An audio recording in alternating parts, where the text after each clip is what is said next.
günler keçir, zaman değişir. Her bir dünyaya bir insan gelir.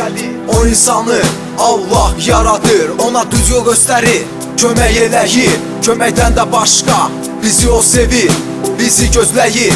Göydəki atamız, göydəki Allahımız, yalnız o bizi sevir. Sen beni yarattın, sen beni sevdin, oğlunu kurban verdin. Sen beni yarattın, sen beni sevdin, oğlunu kurban verdin. En yaxşısan, çok güzelsen, məhəbbətsən, mənim atam. Hem sevgisen, hem əzizsən, müqəddəssən, mənim atam. Günahlar çoxdur, həyatda çoxdur. Hərə bir yol tapır, özünə yol tapır. Səhər açılanda, gecələr düşəndə, hərə bir dibdə, hərə bir kefdə. Baxırsan şəhərə, görürsən günahı, görürsən gözünlə, edirsən özünlə. İndi dostum sözüm sənədir, qayıt düz yola, hələ gecdi, hələ gecdi, hələ gecdi.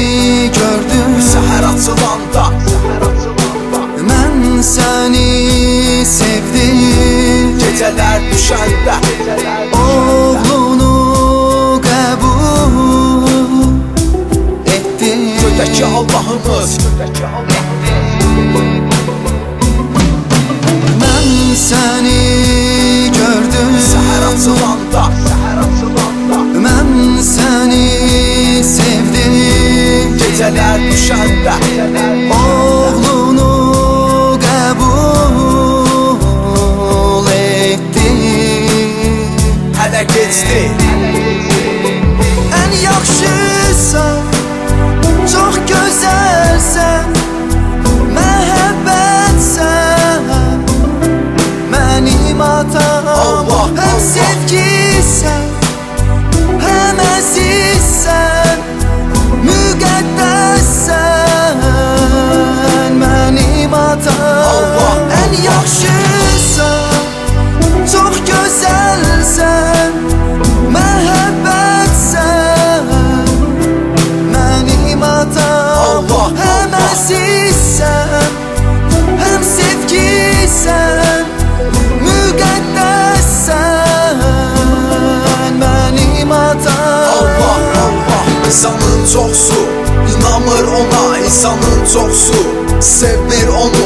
Belə insan var Allahın qarşısında, günah qazanır, geri cəhənnəm. Gəlin bu günləri onu biz sevək və hər bir zaman onu çağıraq. Gəlin bu günləri onu biz sevək və hər bir zaman onu En çağıraq. yaxşısan, çok güzelsen,